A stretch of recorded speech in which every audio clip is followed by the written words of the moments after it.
nós vimos a semana passada, no primeiro capítulo de 2 Tessalonicenses, Paulo então estava colocando as bases dessa doutrina que era o dia do Senhor, ou como fala no versículo do nosso capítulo, o dia de Cristo, em que ele viria para juízo, para trazer vingança sobre aqueles que rejeitaram a Deus, e não só isso, mas além de rejeitar, perseguiram, trazendo aflições e perseguições aos que professavam ou que criam em Cristo.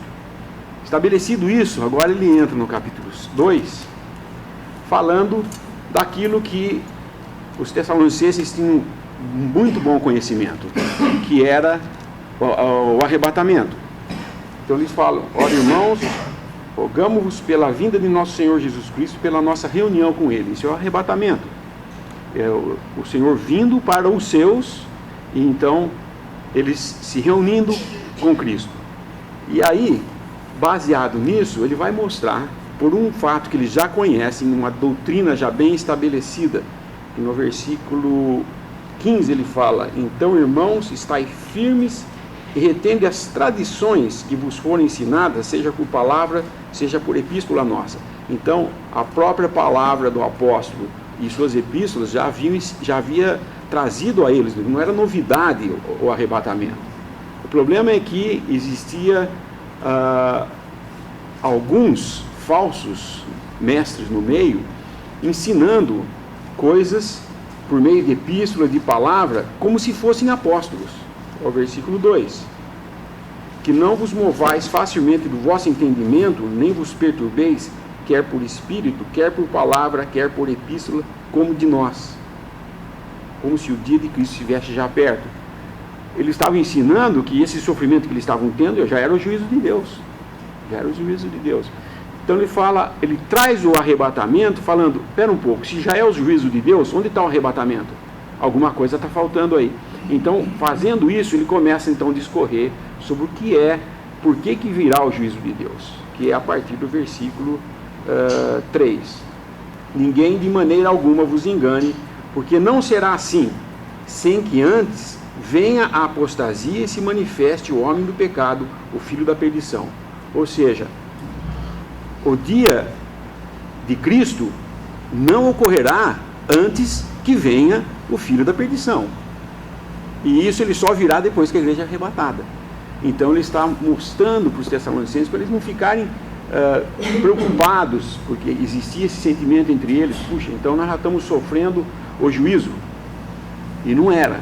Era a perseguição pela fé que eles professavam, mas o juízo era Deus quem iria trazer. Mas antes, outras coisas iriam acontecer. E aí então, em trazendo isso, nós temos revelado agora uma coisa para nós, que é esse homem da perdição que virá para sentar-se como Deus no templo. E aqui nós vamos ver que é a manifestação última do homem contra Deus. Porque até hoje o homem tem sido contra Deus, mas existe ainda na terra aqueles que creem em Deus, aqueles que aceitam a Cristo como Salvador, que são o corpo de Cristo aqui na terra, e o que forma esse corpo é o Espírito Santo entre nós. Mas esse dia que ele está falando vai ser o dia que Cristo virá em juízo. Por quê? Rejeitaram o cristianismo, rejeitaram o judaísmo e rejeitaram a Deus, e querem se fazer igual a Deus, colocando um homem como Deus no trono, sentando. Isso é o desejo, a expectativa de todo ser humano, ter um líder, menos Deus, mas um líder que pelo menos se faça como Deus, para ele poder adorar. Um ídolo que ele possa adorar, que seja de carne e osso, para poder pôr a mão. Mas isso vai acontecer depois do arrebatamento. É isso que Paulo está falando aqui. Em 1 Coríntios 15, falando a respeito dessa apostasia que virá, é interessante que quando Paulo, em 1 Coríntios 15, ele está falando sobre a ressurreição, porque existiam entre os coríntios alguns ensinando que não havia ressurreição, o homem não ia ressuscitar. E em tratando disso, ele chega no versículo 45, assim está também escrito: o primeiro homem, Adão, foi feito alma vivente, o último Adão em espírito vivificante. Mas não é primeiro o espiritual, senão o animal, depois o espiritual. O primeiro homem da terra é terreno, o segundo homem, o Senhor, é do céu. Quando ele fala de Adão, ele fala o primeiro homem, Adão, e o último Adão. Quando ele fala do primeiro homem, Adão, ele fala do segundo homem, não do último homem, porque o último homem é esse que vai querer se apresentar como Deus. Vamos voltar em Tessalonicenses, versículo 3. Ninguém de maneira alguma vos engane, porque não será assim, sem que antes venha a apostasia e se manifeste o homem do pecado, o filho da perdição. Adão, colocado no Éden, o primeiro homem, caiu em desobediência. O último Adão, Cristo, colocado aqui na terra, morreu em obediência a Deus por nossos pecados.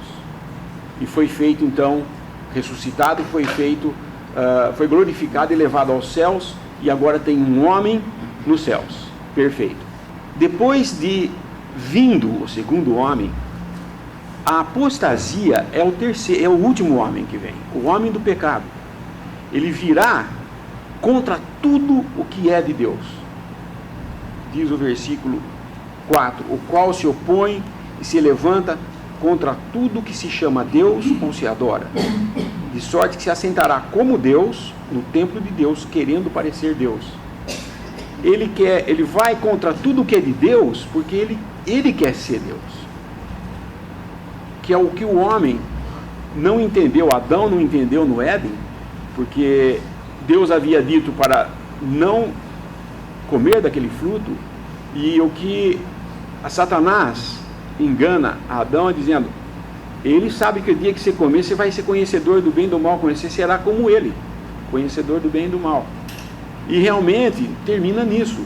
Esse último homem, ele acha que ele é mais do que Deus, ele é o próprio Deus, ele quer sentar no lugar de Deus. Então ele se opõe contra tudo que é de Deus, o que se adora aqui na terra, para que ele seja aquele que possa ter uma posição como de Deus. De onde surgiu esse desejo a primeira vez que nós vemos nas Escrituras? Um anjo, criatura de Deus, que estava participando de todas as coisas, Lúcifer, quer ser igual a Deus. E como sofreu o juízo e foi ele com os seus anjos banidos e sem caminho de volta, porque não existe remissão para os anjos caídos e para Satanás, Satanás vem e coloca essa semente de rebeldia no homem, em Adão. Então o primeiro homem cai, o segundo homem, em obediência, Deus mesmo aqui na terra, como homem, obediência até a morte e morte de cruz, e é exaltado. O que se humilha é exaltado, o que se exalta é humilhado. Mas Satanás deixa aqui na terra essa semente do pecado. O pecado entrou no mundo pela desobediência do homem, e a morte então passou a todos os homens. Por isso nós morremos. Mas Deus, por meio dessa morte, trouxe à vida Cristo, ressuscitado entre os mortos, o assunto do pecado já tratado, Satanás vencido, o homem com agora a chance de, pela graça, aceitar o evangelho da fé, crer e fazer parte, ter agora acesso à presença de Deus.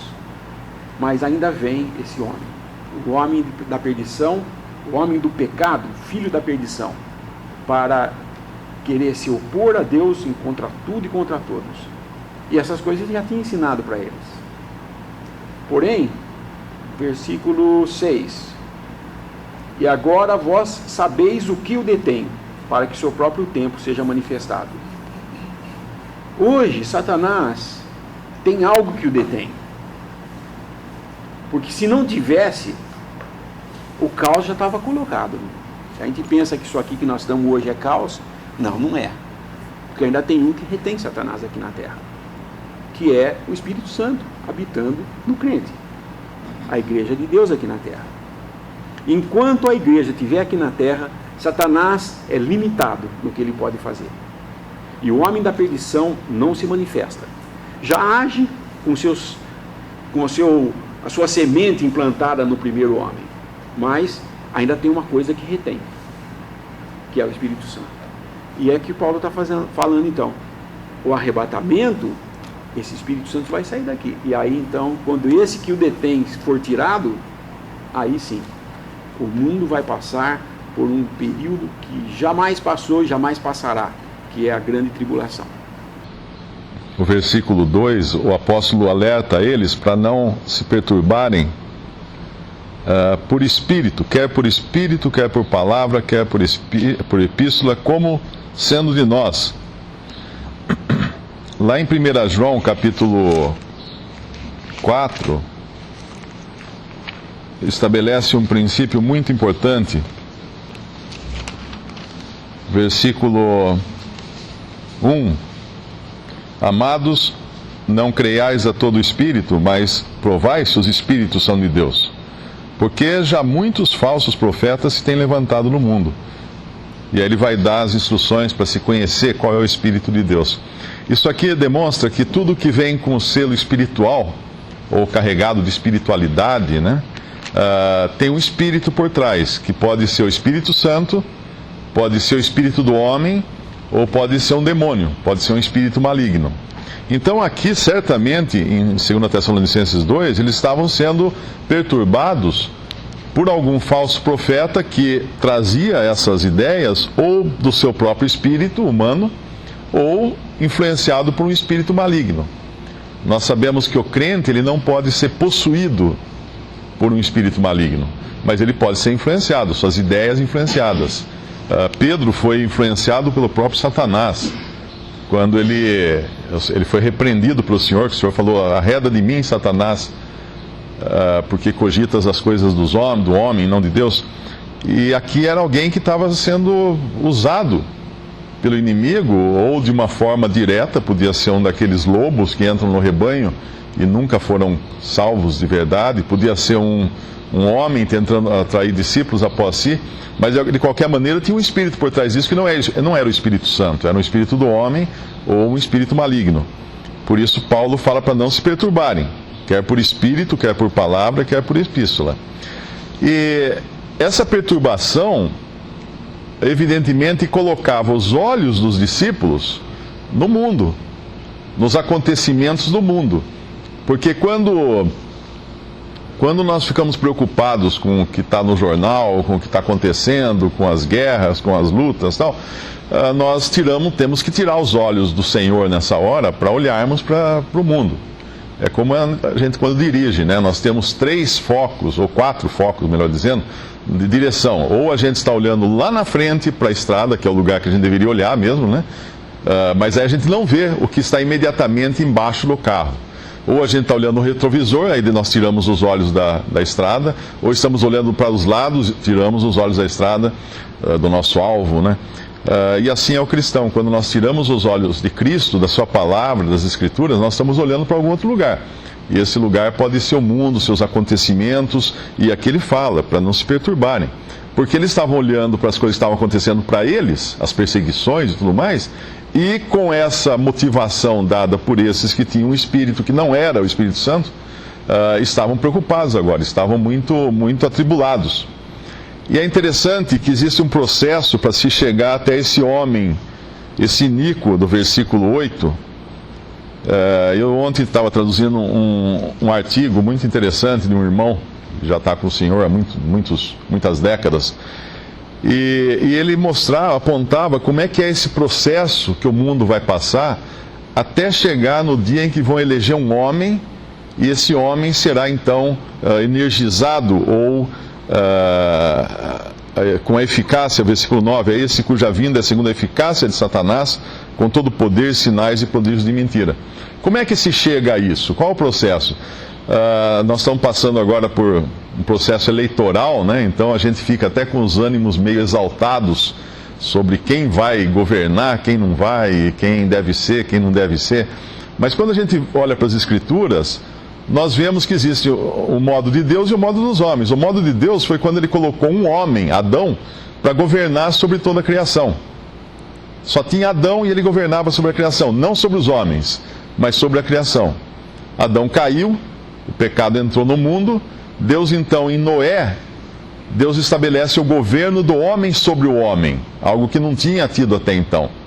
Quando ele dá a Noé e posteriormente aos seus filhos, né, porque eles levariam isso depois, o governo patriarcal, que era um pai de família governando sobre homens e tendo inclusive poder para executar a pena de morte naqueles que matassem o seu semelhante. Ali começou então o governo no modo mais aproximado ao que nós vemos hoje. Mas esse governo patriarcal, ele continua, e quando lá na Torre de Babel os homens acabam se separando em diversos grupos e se criam as nações, e essas nações então elegem os seus reis, existe uma linhagem de Deus que continua sem rei, que é a linhagem de Abraão. Eles tinham a Deus como o seu rei, né? Eles seguiam uma teocracia, por assim dizer. E essa linhagem nós vamos chegar em Moisés. Moisés é eleito por Deus, é escolhido por Deus para libertar o povo de Israel, é um líder colocado por Deus, não é um rei, mas num certo sentido ele representa Deus na terra e tem a autoridade delegada por Deus para agir. Mas chega um ponto da história de Israel quando os homens pedem um rei. Eles vão a Samuel e falam: nós queremos ter um rei como tem todas as nações. E é como se Samuel dissesse: tá bom, vocês querem um rei? Então vocês vão ter um rei de acordo com o coração de vocês. E então Saul é escolhido. Era o homem segundo o coração do homem. A descrição de Saul é que ele era um homem alto, um homem bonito, um homem forte, um homem aparentemente capaz de liderar um povo, porque ele tinha uma aparência boa para ser um líder. E aí nós vemos a história triste de Saul, que ele realmente não tinha nada a ver com Deus, ele não tinha, era um homem rebelde a Deus. E aí Deus então rejeita Saul e levanta um rei que é segundo o seu coração. Mas era um rei tão fraco, tão frágil, que quando Samuel vai na casa do pai de Davi, né, que seria esse rei, ele é o último a ser apresentado, porque nem sua família acreditava que ele serviria para alguma coisa. Mas é ele que é eleito por Deus, aquele que seria a figura do rei que iria reinar para sempre na terra, que é Cristo. E aí nós vemos a história de Davi. Obviamente tudo que é colocado nas mãos dos homens acaba se deteriorando, e chega um momento em que na história de Israel, Deus rejeita o reinado colocado nas mãos dos israelitas, na mão dos judeus. E passa então esse reino para um outro sistema de governo, que é o de rei de reis. E o primeiro governante nesse sistema é um gentil, que era Nabucodonosor, que foi eleito por Deus rei de reis. E aí nós temos aquela passagem lá em Daniel, no capítulo 2 de Daniel, nós temos uma passagem que fala da estátua do sonho de Nabucodonosor, a estátua de cabeça de ouro, o torso o tórax de prata, depois os quadris de bronze, eu acho, as coxas, né? Os quadris de bronze, e as pernas de ferro e os pés de ferro misturado com barro. Essa era a estátua que representava os diversos reinos que passaram sobre a terra, de reis, ou seja, reinos que reinavam sobre reis. E tem um capítulo 7 também de Daniel, onde ele fala dos mesmos reinos, porém representados por imagens de animais ferozes. O que é isso? É mostrando que o caráter dos reinos da terra seria de animais ferozes, não seria uma coisa bonitinha, uma coisa tranquila. Esses reis e reis, ao mesmo tempo que teriam os seus reinados estabelecidos e reconhecidos por Deus, eles seriam como animais ferozes, porque eles seriam homens falhos e não um rei ideal, como aquele que Deus tem em mente. E aí nós vemos que o último estágio do governo que foi dado então aos gentios são os pés da estátua. E esses pés representam, as pernas eram o Império Romano, esses pés representam o Império Romano renascido, revivido. É a única parte da estátua onde existem dois materiais que não têm qualquer ligação entre eles. Porque todos os outros materiais são metálicos. Os pés são metal, que é ferro, e barro, que não dá liga. Eles podem até ficar juntos, né? Se você fizer uma peça com ferro e barro, ela fica junto. Mas não estão ligados, totalmente ligados. Não entra, o barro não entra no ferro, não se mistura, né? Ele cola, mas é uma coisa diferente. E esse reino representa justamente o último reino na Terra. E esse reino representa também um estado de coisas que foi introduzido na Terra na Idade Moderna, que é a democracia. O que é a democracia? O ferro nos fala de poder, de autoridade, cetro de ferro, né? Como falam todos os outros metais, que sempre falam de autoridade, o ouro, o bronze, a prata, etc. Mas ali nós temos um metal misturado com barro, e o barro é o homem, é a figura do ser humano, o homem veio do barro. E isso é democracia. Quando o governo, que tem autoridade delegada por Deus, porque não há governo que não venha de Deus, todos têm autoridade delegada por Deus, se mistura ao homem, ao povo. E aí nós temos aquilo que é o governo do povo, para o povo, pelo povo, e tem um governante. E quando a gente chega lá nos tempos dos evangelhos, nós vamos encontrar, ainda não era uma democracia, né? Ainda era reis de reis, porque César era um rei de reis, e Pilatos era um rei local, governando sob a autoridade de César. E chega um momento quando Pilatos tem nas suas mãos a oportunidade, vamos chamar assim, né, de julgar o Senhor Jesus e condená-lo. Mas ele não vê nele crime algum. E ele fala isso: não vejo nesse homem crime algum. E ele tinha autoridade para soltá-lo. Toda a autoridade tinha sido dada a ele por Deus, ele tinha autoridade para fazer isso. Ele tinha autoridade delegada para fazer isso. Mas o que ele faz, num momento de fraqueza, ele estabelece por alguns minutos uma democracia. Por incrível que pareça, foi a primeira democracia estabelecida no mundo por alguns minutos apenas. Quando ele se volta para o povo e fala: o que vocês querem que eu faça? Eu lavo minhas mãos, o que vocês querem que eu faça? Crucifica esse homem. Então, Pilatos, naquela hora, age como um presidente da república, perguntando para o povo o que o povo quer. O povo responde e ele executa a vontade do povo. E foi a pior coisa que já aconteceu na humanidade. Foi o ser humano entregando o seu Criador à morte, o Senhor Jesus, o Filho de Deus. Aquilo foi um balão de ensaio do que é uma democracia. E depois, obviamente, isso acabou se impregnando em todo o mundo. E hoje nós temos a maior parte dos países do mundo. A maioria dos países são democráticos. Ou seja, existe um líder, mas esse líder está empenhado em fazer a vontade não de Deus, mas do povo, seja ela certa ou errada. Então, vai chegar um momento em que vai haver um líder, que é esse homem. Ele vai falar como ovelha, né? Mas vai falar como dragão, né? Vai aparecer ovelha, mas vai falar como dragão. Ele é um homem iníquo. Obviamente o povo vai amá-lo. E esse irmão até que escreve esse artigo, ele fala que existe um negócio curioso na democracia, que ela muito rapidamente passa do estado democrático para o estado ditatorial. Aquele que é o chefe, o líder democrático, que está sempre perguntando para o povo o que o povo quer, quando ele percebe que o povo dele ama ele, adora ele, o que ele faz? Ele vira um ditador.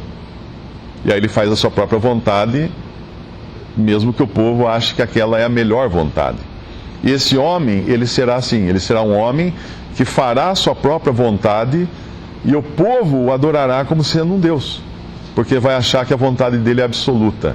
Então esse é o caminho da humanidade, esse é o caminho que as coisas vão para nós chegarmos, porque ele não pode falar assim: mas como que vão aceitar esse homem? Obviamente, como o irmão explicou, isso vai ser depois que a igreja tiver sido tirada da terra, e com ela o Espírito Santo, que é isso que detém hoje o homem da iniquidade. Ele não pode se revelar enquanto a igreja está aqui. Muitos cristãos perdem tempo fazendo cálculos aí com o número da besta, é perda de tempo, completa perda de tempo, porque esse iníquo não será revelado enquanto a igreja e o Espírito Santo estiver na terra.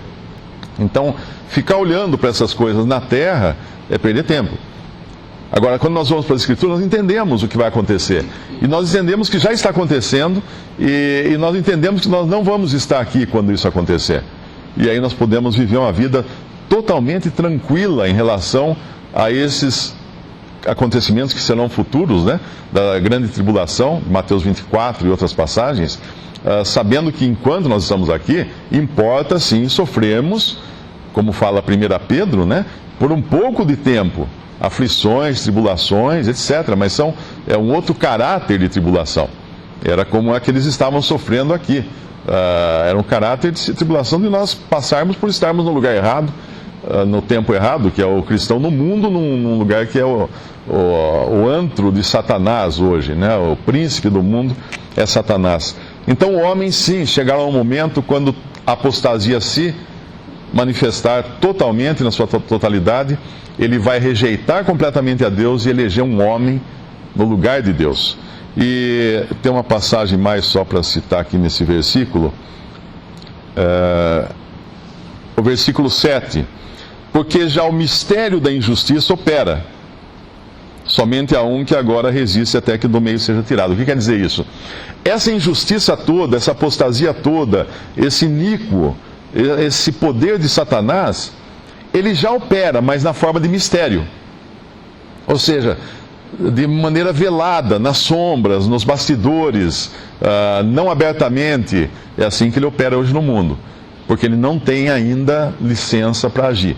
Ele não tem ainda condições de agir porque o Espírito Santo está aqui. Mais uma coisinha, antes de terminar aqui. Existe uma doutrina, e inclusive virou até filme aí, a respeito dos que forem deixados depois do arrebatamento, que vão ter uma segunda chance, né? Esses versículos aqui, versículo 11 e 12, mostra claramente que não é o que vai acontecer, né? O Evangelho da Graça que é pregado agora, quem o rejeita agora, depois do arrebatamento, se ele for vivo ainda, porque se ele morrer rejeitando o Evangelho da Graça, ele vai ser ressuscitado depois do milênio para juízo. Mas se ele estiver vivo, quando nós formos arrebatados, eles vão estar vivos aqui. Eles não vão ter segunda chance de crer, porque o Evangelho da Graça não será mais pregado, será o Evangelho do Reino. Esses que rejeitaram o Evangelho da Graça, é o que ele diz aqui, versículo 11, e por isso Deus lhes enviará a operação do erro, para que creiam na mentira. Porque no versículo 10 fala que eles não receberam o amor da verdade para se salvarem. Por isso Deus então envia a operação do erro para que creiam agora a mentira. Já que eles rejeitaram a verdade, Deus entrega eles para a mentira. E o versículo 12, para que sejam julgados todos os que não creram na verdade, antes tiveram prazer na iniquidade. Então não é segunda chance não. Os que não creram hoje no Evangelho de Salvação, se o arrebatamento for hoje, todos aqueles que ainda estavam incrédulos, não aceitaram a Cristo ainda, vão aceitar o iníquo, vão aceitar todo esse erro, vão ser entregues à mentira porque rejeitaram a verdade. Já começa em parte o juízo de Deus aí. Mas virá o dia de Cristo, depois desses 7 anos de tribulação, em que Cristo então virá para tirar toda essa iniquidade, porque Satanás vai estar 7 anos nesse mundo sem freios, porque hoje ele tem um freio aqui, que somos nós, os cristãos. É um freio para Satanás, é o que segura ele, é o Espírito aqui na terra. Mas quando ele sair, ele virá com toda a fúria e vai então receber dos homens todos os ouvidos. Todos os homens vão ouvir ele e vão perseguir o remanescente que estará pregando o Evangelho do Reino, que é o reino que será estabelecido quando Cristo vier com os seus santos para estabelecer esse reino.